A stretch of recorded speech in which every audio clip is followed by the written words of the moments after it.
sedam mora čini, a da za mene, raba Božijeg, što vas ovako u snu i na javi pohodim i što sam vam ovako blizu, neće htjeti ni da zna, ni da sazna. Dobro večer vama, s te strane su Korčala. Današnji gost je Dževad Galijašević, stručnjak za antiterorizam. Inače, htio bih skrenuti pažnju izvjesnim strukturama koje izlažu strašnom pritisku jednog od mojih bivših gostiju, gospodina Dževada Kovača. Dževad Kovač je bio u emisiji, iznio neke stvari koje nisu ispitane, istražene. I zbog toga je izložen pritisku struktura SDA. Ako se tako nastavi, Dževad će prljavo rublje koje je u međuvremenu pokupio strukturama SDA iznijeti u javnost. Imaće medijski prostor i sve ostalo. Zato da mislim da bi bolje bilo da ga malo puste na miru. Čovjek proizvodi hranu i šteta bi bilo da to više ne radi. Večerašnji gost je, dakle, Dževad Galijašević, stručnjak za terorizam, koji se bori protiv terorizma u zemlji u kojoj ima puno više stručnjaka za terorizam nego za antiterorizam. Dževad, dobro večer. Dobro večer.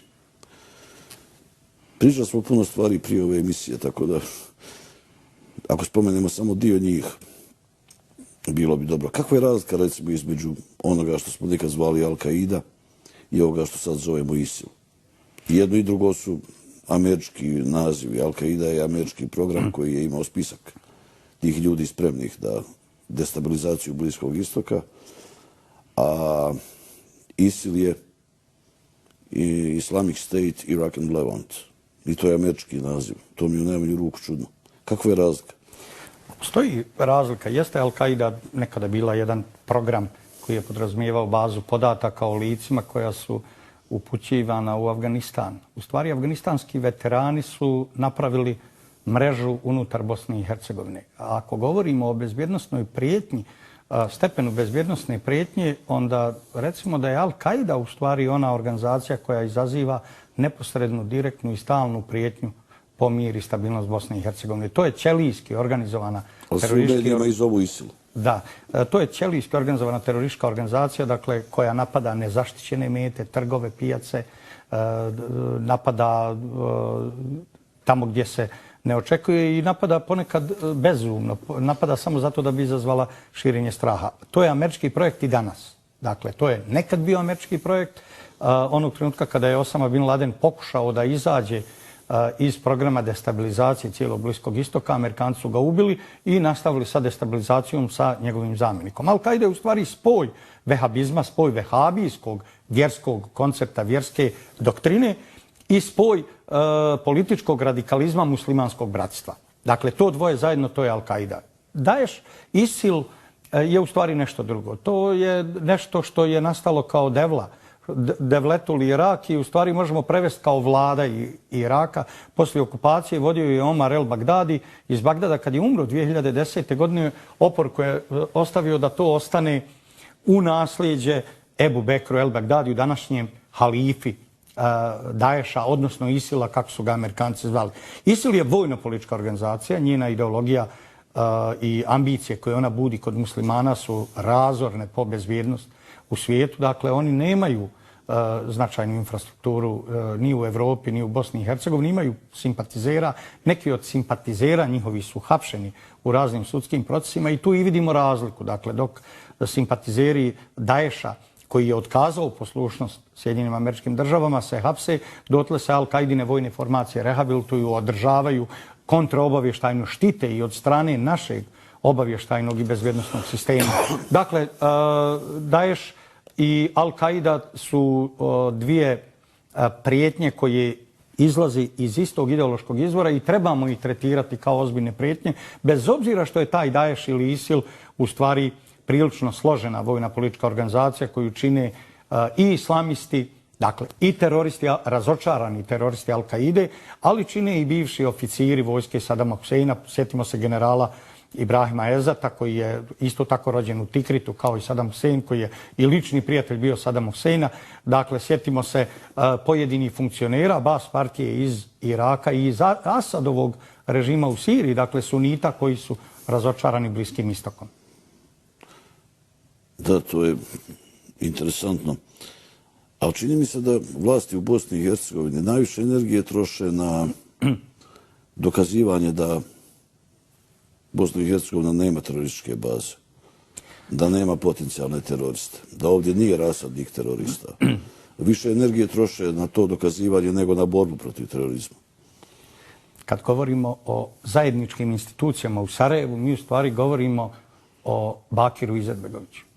Dakle, Bakir Izetbegović troši svu svoju energiju upravo zato da nas uvjeri da 6150 lica koja prolaze kroz sve bezbjednosne evidencije naših bezbjednosnih agencija kao lica povezana s terorizmom ili lica koja podržavaju ili su činila terorističke akcije, da 100.000 ljudi koji im daju podršku, gotovo 120.000 ljudi koji im daju podršku, da oni nisu prijetnja, da 64 u Bosni i Hercegovini 120.000 ljudi oko 6% ukupne islamske populacije direktno, nedvosmisleno, aktivno i jasno podržava dakle ovu mrežu islamista koja postoji. Dakle, Izetbegović se trudi sa svim svojim sistemom. A onda, kada govorimo o Izetbegovićevom tom političkom nasljeđu njegovog oca i Izetbegovićevoj dinastiji, kad govorimo o Bakiru Izetbegoviću, mi u stvari govorimo i o mnogim poltronima u zajedničkim organima koji su provodili Izetbegovićevu politiku. Danas su SIPA i OBA u stvari muslimanske milicije. Možete ih zvati Hezbollah ili Hamas, možete ih zvati Daesh, ISIL ili Al-Qaida, možete ih zvati Ahrar el-Sham.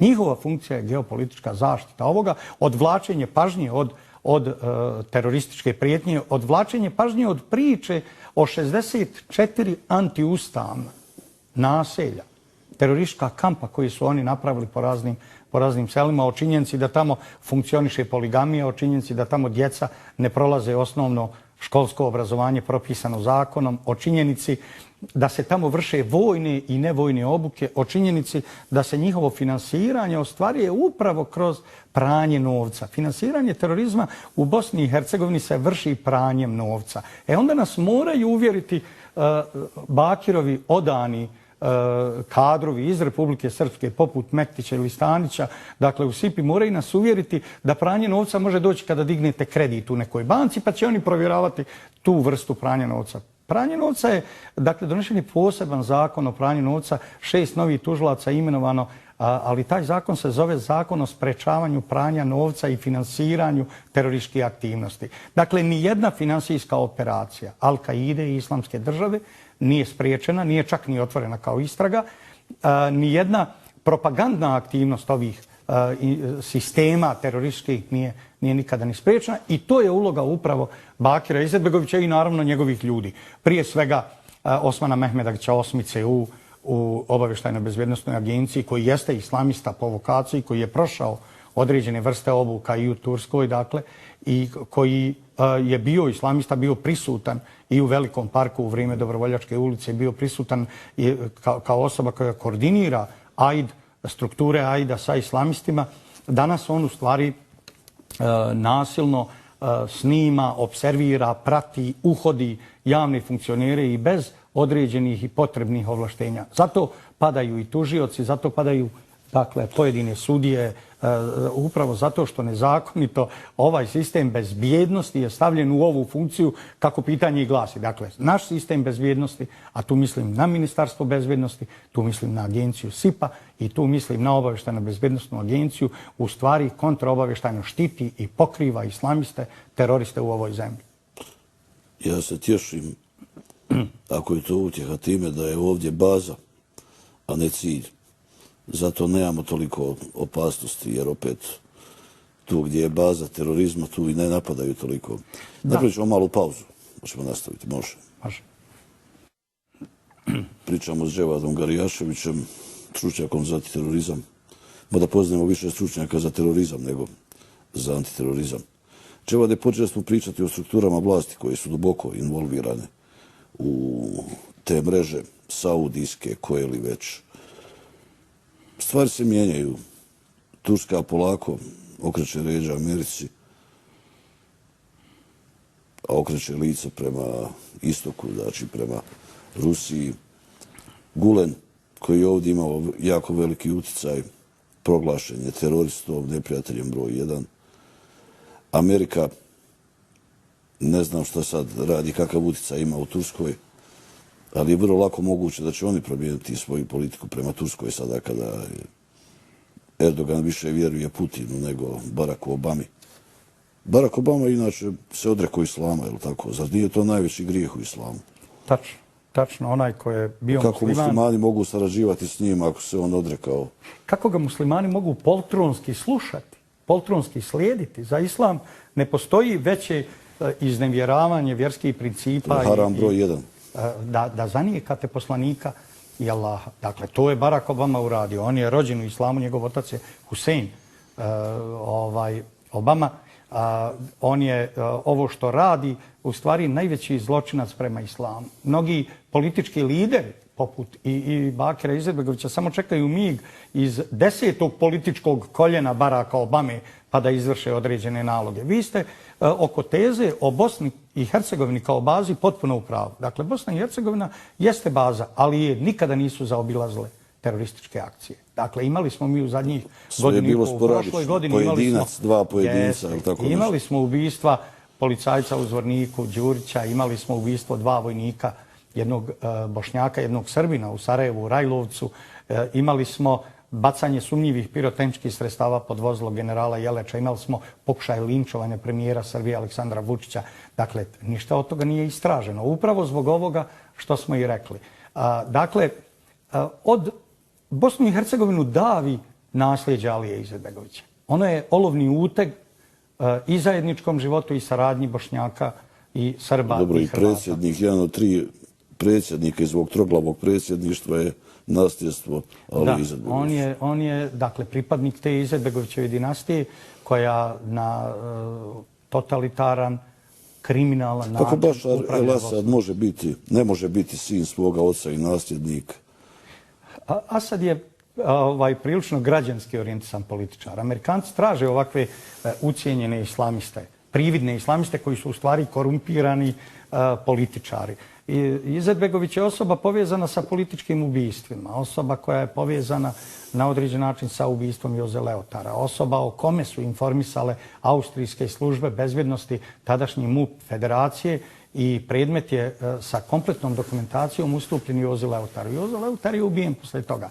1999. imali smo Chrisa Hedgesa na naslovnoj strani New York Timesa koji je objavio podatke o dinastiji Izetbegovića i prije svega o samom Bakiru Izetbegoviću. Dakle, ova vlast je uvijek tražila taj islamistički, radikalni kišobran pod koji bi uletila ona, uzimala, krala novac, krala humanitarne pomoći, ali povukla narod za sobom po taj kišobran. Tako smo imali da su pod vođstvom Alije Izetbegovića Bošnjaci otišli pod šiitski kišobran, Iranske islamske republike. To do 1993. jel? Jeste, a onda smo imali već u februaru 1996. američku intervenciju na Pogorelci i zahtjev da budu smijenjeni ministar odbrane Hasan Čengić, ministar policije Bakir Al-Spahić, i on su naravno smijenjeni i danas im je zabranjen ulazak u Sjedinjene Američke Države i danas su na crnim američkim listama oba ova lika, iako je jedan od njih vlasnik portala, jednog vrlo uticajnog portala, navodno patriotskog, a drugi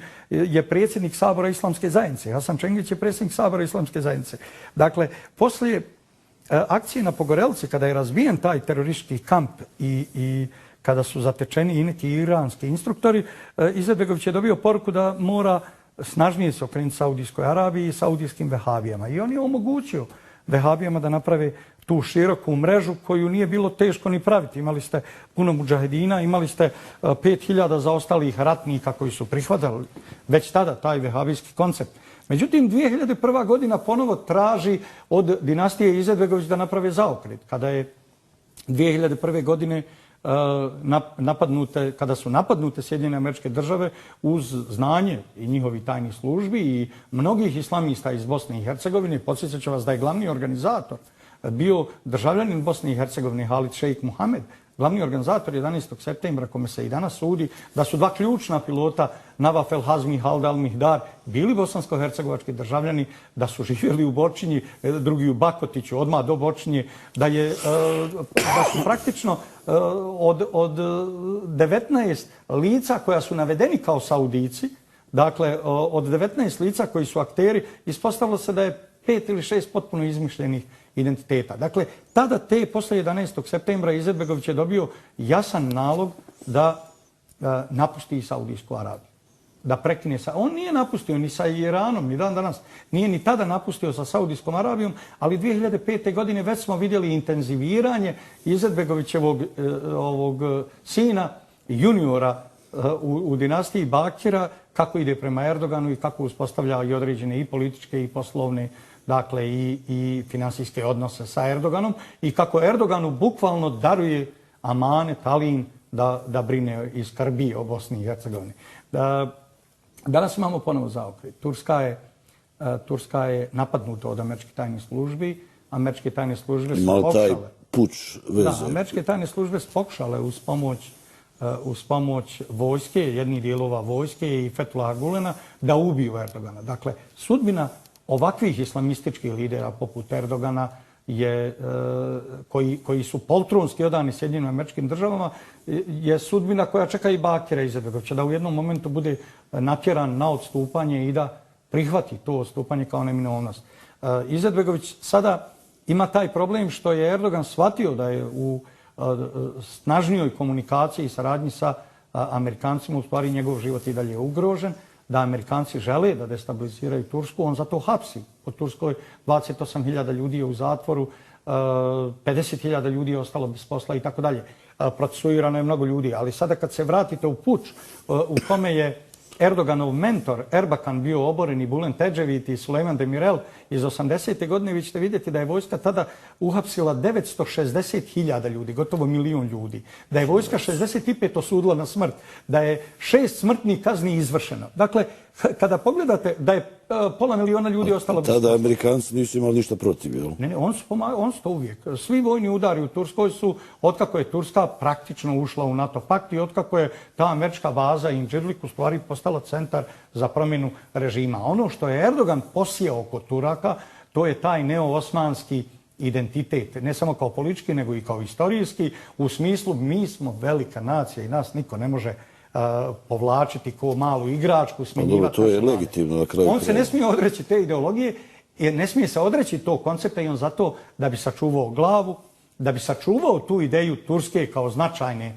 države, on mora sarađivati sa Rusijom, on nema drugog izbora, on je nepouzdan partner, on je na Balkanu slon u staklenoj radnji, on je štetočina, dakle on je osoba koja apsolutno ni sada ovakva ugrožena, nije osoba koja ne čini ovakve faulove u geopolitičkoj ravni i na geopolitičkoj sceni, ali je bez sumnje slabi Erdogan koji je osuđen na ovu vrstu partnerstva, za nas bolji izlaz, još uvijek on nije rješenje za nas, ali je bolje rješenje nego da ratoborni NATO dovede Davutoglua ili nekog svog poltrona i onda pokrene realizaciju onog poznatog projekta Zelene transverzale, koji je u stvari veza Izetbegovićeve islamske deklaracije sa turskim ambicijama da od Istanbula teritorijalno poveže se sa Sarajevom i sa Novim Pazarom.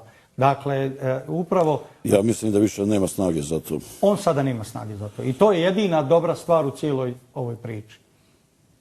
Ima li ovo doseljavanje Arapa i kakve veze s tim? Ima li ovo doseljavanje Arapa u Bosnu i Hercegovini? Naravno, djelimično je i to. Djelimično je to i ekonomski motivisano, djelimično je to i, ja bih rekao, utemeljeno u vjeri. Duboko ljudi ne shvataju kada u Koranu čitate o raju, kada čitate o džennetu, vidjet ćete da se tamo osnovna obilježja raja su čiste rijeke, planine, šume, trava, zelena i tako dalje. Vidjet ćete, oni upravo ove prostore doživljavaju kao raj, kao nešto što oni nisu u svome životu imali tamo. Dakle, i to je jedan od motiva. Višak vode, višak bilja. Sada kad odmaknemo se malo od tog motiva, onda kada pođemo istraživati i bezbjednosnu dimenziju i promjenu te vjerske i etničke slike Bosne i Hercegovine, onda vidimo da ovo predstavlja malu investiciju, a velike bezbjednosne izazove. Ževade, ja pokušavam to nekako shvatiti kao vjernik, isto kao i vi ste vjernik. S jedne strane imate, što se tiče rata protiv terorizma, s jedne strane imate ideju liberalnu, ideju liberalizma. S druge strane imate vjeru. Mislim da je to neravnopravna borba. Mislim da će vjera ispasti puno jača od ideje neoliberalizma. Naravno, ideja neoliberalizma, američka ideja je u stvari globalistička, totalitarna, zločinačka ideja. Amerika je davno prešla granicu kada je ona u bilo čemu korisna po čovječanstvu. To je zločinačka imperija koja sav svoj interes upravo razumije kroz nemilosrdno spaljivanje prostora, spaljivanje i osvajanje država, uništenja države kao modela bezbjednosti, kao modela razvoja društvenih grupa, globalnih grupa na određenom prostoru, kao ideja uređenja njihovog života. Dakle, kada uništite državu, vi uništavate pravila koja garantuju bezbjednost. Vas ne čuva Dragan Mektić, niti vas čuva Perica Stanić, ali vas čuvaju pravila koja i oni ponekad ne smiju kršiti. Dakle, čuva vas zakon, čuvaju vas propisi, čuva vas ustavno uređenje. Koji bi trebao biti jednak za sve. Kada to srušite, Amerikanci to ruše u cijelom svijetu. Vidite šta je ostalo iza njihovih intervencija u Iraku, šta je ostalo iza intervencije u Libiji. Dakle, NATO politika je sa stanovišta islama zločinačka, razbojnička. I nema muslimanske zemlje koja sebe doživljava na vjerski način, koja smije sarađivati i učestvovati u realizaciji američkih strašnih planova. NATO je međutim sa američkom politikom strašan i po opstanak pravoslavnih naroda.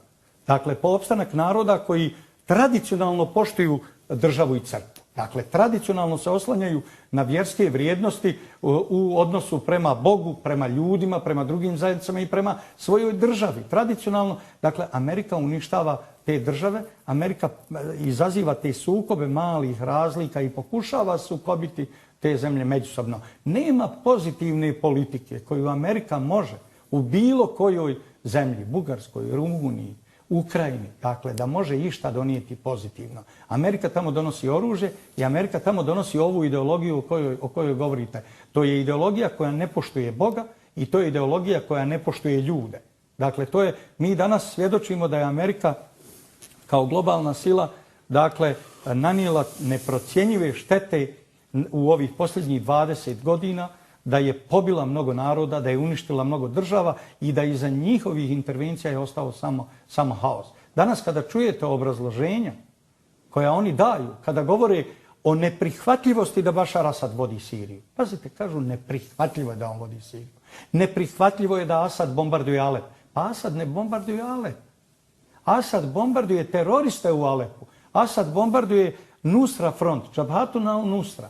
Dakle, front, vojno krilo Al-Kaide, instrument američke politike na Bliskom istoku. Najveće ubice, masovne ubice. Asad njih bombarduje. Dakle, prihvatljivo je da Al-Kaida, prihvatljivo je da ISIL budu na određenom području, neprihvatljivo je da vi imate težnju da oslobodite to područje od njihove diktature.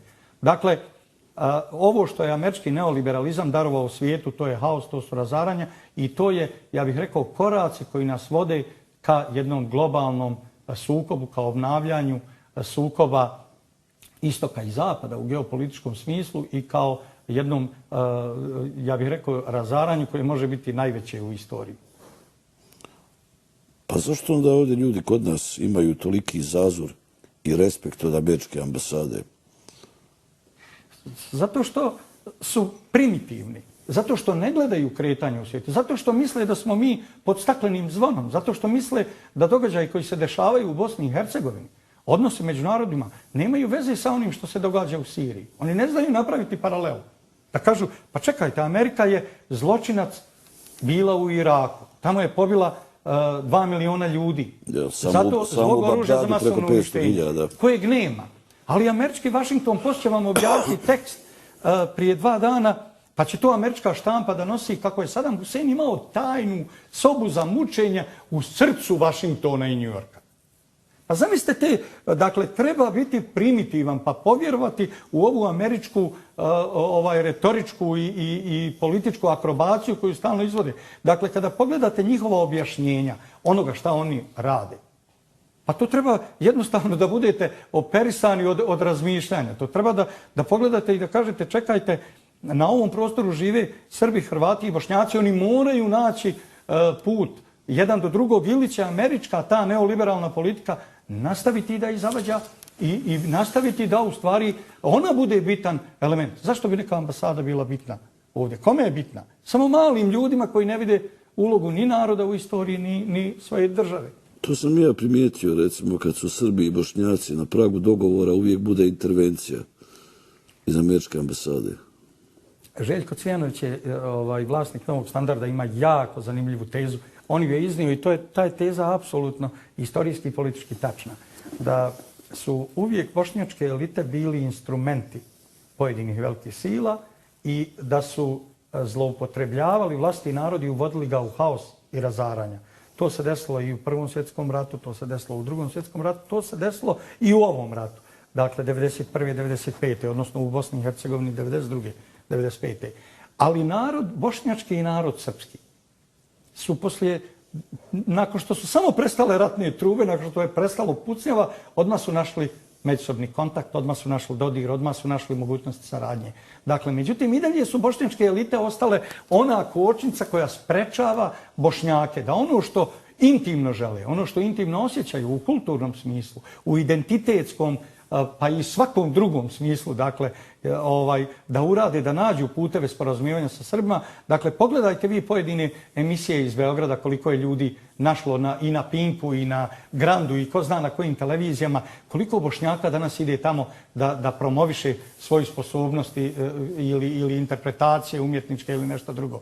Dakle, Bošnjaci kao narod žele da sarađuju sa Srbima. Bošnjačke, ucijenjene, korumpirane, zločinačke elite koje predvodi Bakir Izetbegović i Stranka demokratske akcije ne žele to i stalno stavljaju kočnice i stalno otvaraju neka nova pitanja i stalno prave neke nove temelje za stalne sukobe i tenzije između Bošnjaka i Srba. Dakle, narodi žele sporazumijevanje, ista je to kultura, isti je to jezik, isti je to obrazac, dakle, ali elita u Sarajevu je i dalje ovakva kakva je, ucijenjena, korumpirana. Ona je upravo ucijenjena od ovih zapadnih zemalja, od Britanije i Sjedinjenih Američkih Država i upravo zato radi ovo što radi. Destabilizira, ruši mir, ugrožava bezbednost, podržava teroriste, podržava svakog budalu, svaku ludačku ideologiju koja znači haos, beznađe, nestabilnost i tako dalje. Pa smo što malo prije pričali, Bilal Bostić je osuđen za organizovanje terorističke skupine. Da. A gdje je teroristička skupina? Ne ima terorističke skupine. Bilal Bostić je bio simpatizer Islamske države, odvojio se od Al-Kaide. Dobro, ako su ga osudili, mora postojati to što je organizovano. On je dobio 7 godina. Pazite, u teoriji, u bezbjednosnim teorijama nema terorizma pojedinca bez oružja.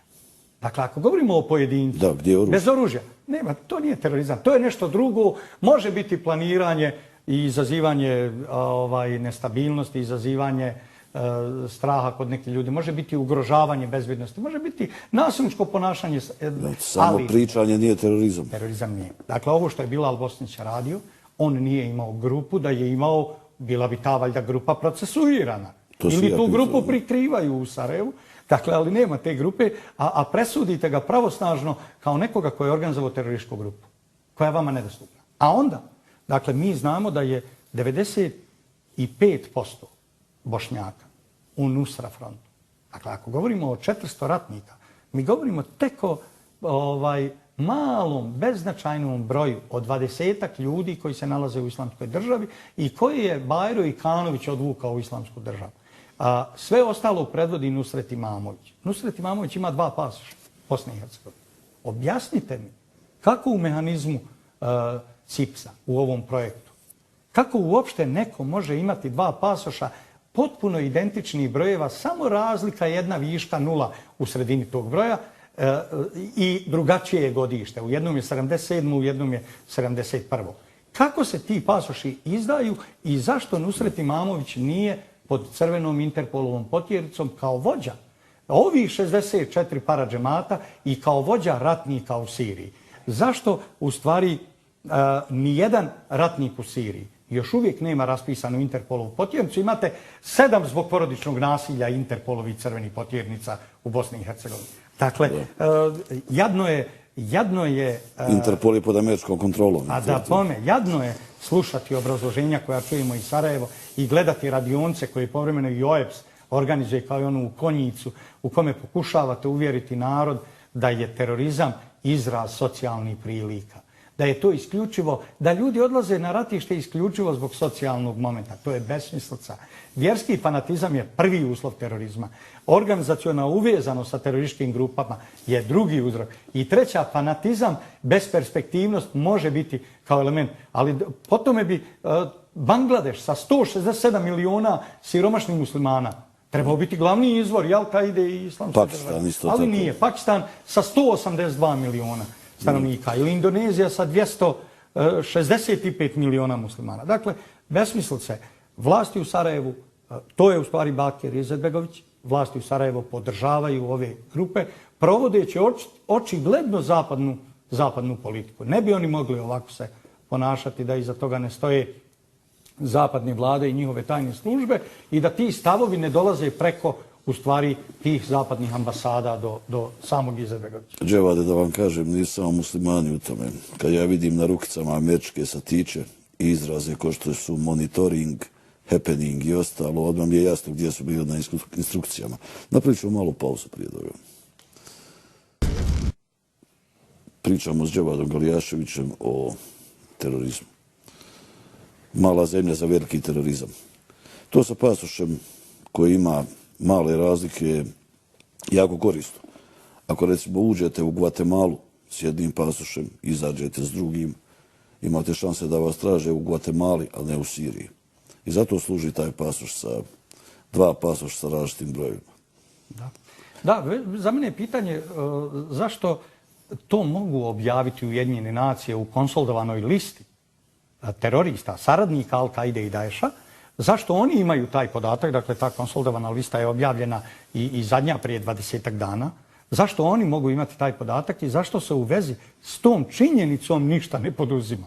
Dakle, zato što su teroristi ovdje zaštićena vrsta, a nezaštićena su ljudi, privrednici, ljudi koji pravi posao, ljudi za koje vi morate intervenisati da prestanu ih proganjati.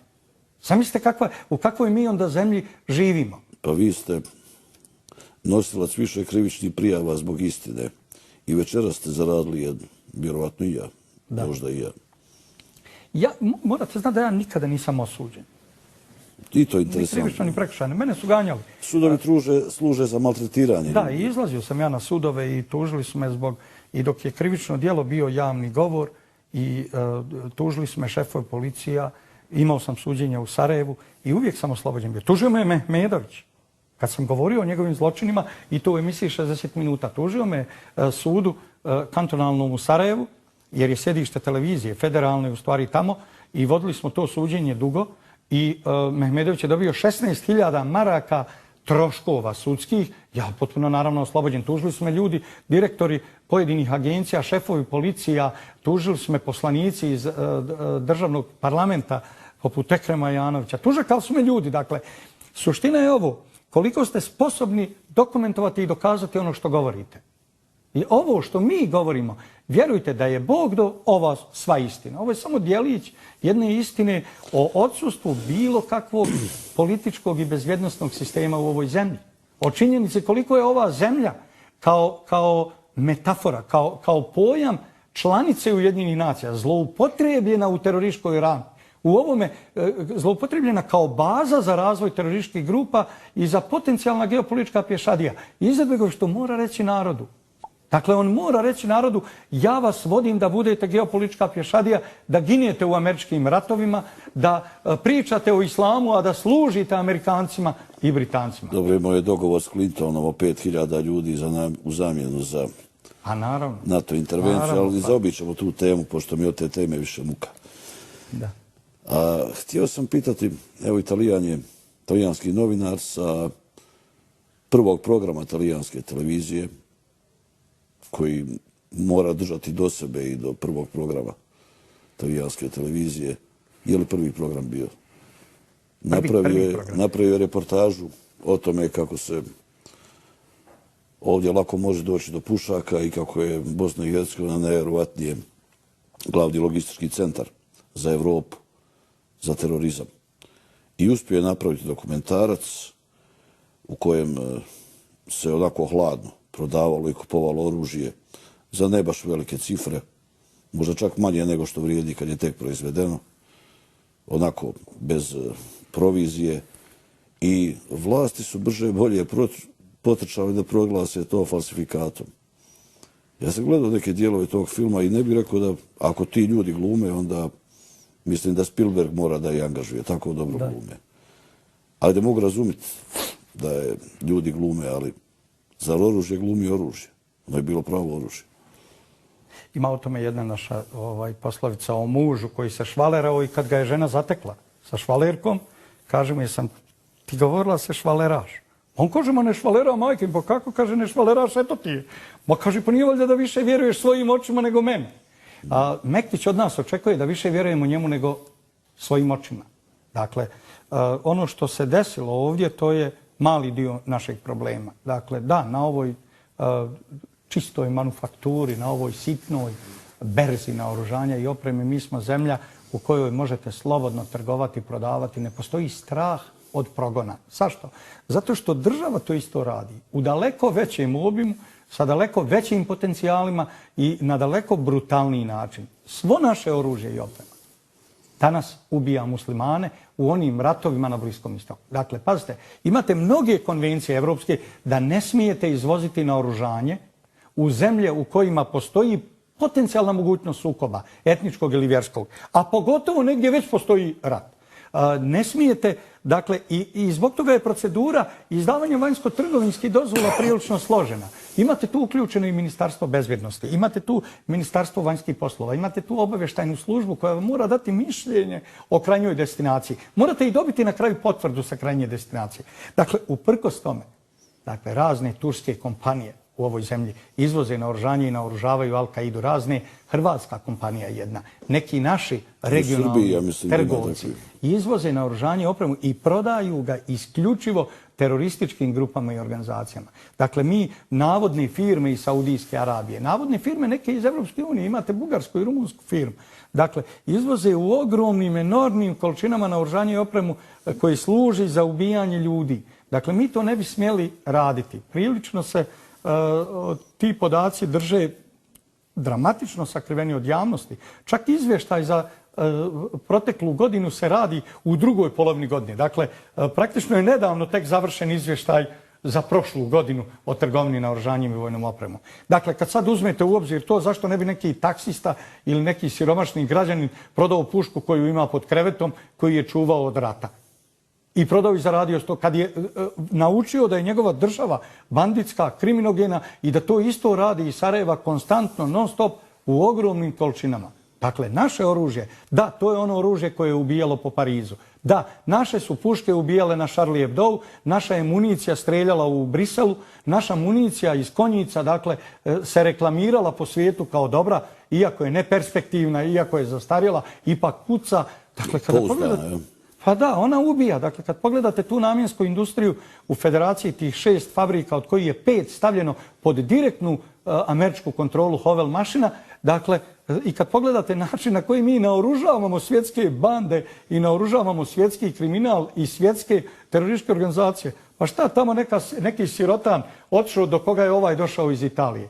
Licemjerna su objašnjenja iz tužilaštva i objašnjenja iz Ministarstva bezbjednosti. Da, novinar iz Italije je došao i raspitivao se i niko nije ocinkao službama bezbjednosti da neko traži oružje, da neko sa kamerom hoda i da neko na nepoznatoj lokaciji vježba pucanje iz puške. Pa kako to niko ne prijavi? Pa zato što je to postalo, dakle, postalo potpuno naše stanje. Dakle, mi živimo taj život nebezbjednosti, život u kome je sve moguće i kada država to radi, što ne bi i ti ljudi mogli. Da morate priznati da nam je to dio tradicije. Da. Drug Tito je prodavao oružje trećem svijetu i od toga smo se svi solili i duhanili, pravili vikendice, kupovali kola. Nisu se pretirali radeći. Tako da mislim da je ono To oružje je prodavano vladama i upravo je vrlo često korišteno u odbranama. I poslije se vidjelo da je zastarjelo, da nije bilo novog, a ovo se prodaje direktno terorističkim organizacijama. Naše oružje naoružava one koji trebaju da ugroze bezbjednost u Mediteranu. I ovo sve što vidimo, dakle, ovaj pokušaj da se spriječi bombardovanje Alepa, ovi aranžmani koje Amerikanci prave sa ISIL-om vezano za napuštanje Mosula, ovo primicanje turske vojske u Iraku, turska operacija u Siriji, takozvani štit Eufrata. Kad pogledamo američko angažovanje i napad na Jemen, Amerika je napala na Jemen. A Jemen je najsiromašnija zemlja Arapskog poluostrva i nju bombarduju dvije najgore terorističko-vehabijske države, Saudijska Arabija i Katar. Ali Katar, mi prihvatamo, Katar nama prodaje informacije putem svog obavještajnog servisa koji mi zovemo ugledna televizijska kuća Al Jazeera, dakle i gledamo njihove programe. Dobro, Katar je mač vehabizma. Dakle, sva ta ubijanja... Al Jazeera je američki projekat, ja mislim. Meni više je mišljenje na Ameriku. To je muslimanski CNN, tako su ga izvali. Tako ga oni interno zovu, mi smo muslimanski CNN. Oni su u stvari obavještajno kreiranje javnog mišljenja u određenim državama, narodima, na određenim područjima, da bi se vodile... Dakle, oni su dio specijalnih obavještajnih operacija. Oni su dio subverzivnih aktivnosti tuđih država na našem tlu.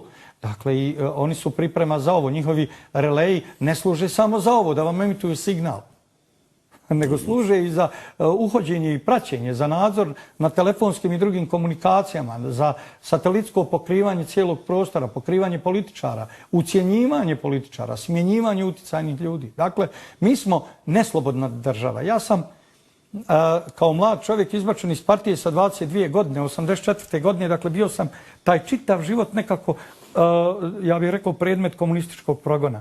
Znate vi šta su komunisti za ove totalitarne režime koje su Amerikanci donijeli? Pa to su najveće demokrate. Komunizam u Jugoslaviji, to je bio demokratski san koji smo vrlo kratko sanjali. Bolje vam je bilo biti opozicija u komunizmu nego danas predstavljati ustavotvoran, slobodan narod, konstitutivni narod. Manje opasno.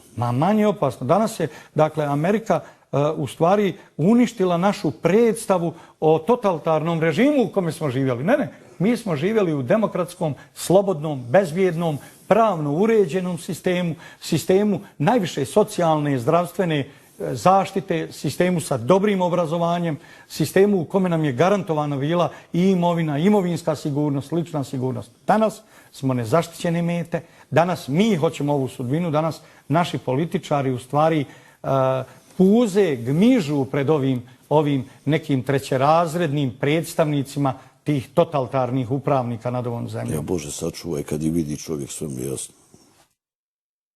A zato imamo mi gospođu Krmak, a Srbija ima gospodina Skota. Oni su dobili Skota, mi Krmak. I treba da prođemo dobro. Dobro sad. Nomen nije uvijek omen. Ali, nažalost. Zašto se ovdje javni tužilac ne može zadržati dugo? Kako se ispostavi da je svaki korumpiran? Pa, mi smo neslobodna zemlja. Prvo, šta je to javno tužiteljstvo? To nikako neće biti jasno. Tužilaštvo Bosne i Hercegovine je neustavna kategorija. Dakle, pitanje je koliko su istrage, optužnice i sve ono što oni rade uopšte zakoniti i pitanje koliko je nešto što nema utemeljenja u Ustavu uopšte može provoditi postupak legitiman sudski i tužilački postupak. Dakle, sud BiH i tužilaštvo BiH su neustavne kategorije, nema ih u Ustavu, njihova ovlaštenja ne izviru iz Ustava, nego iz nekog zakona koji je donešen bez poziva na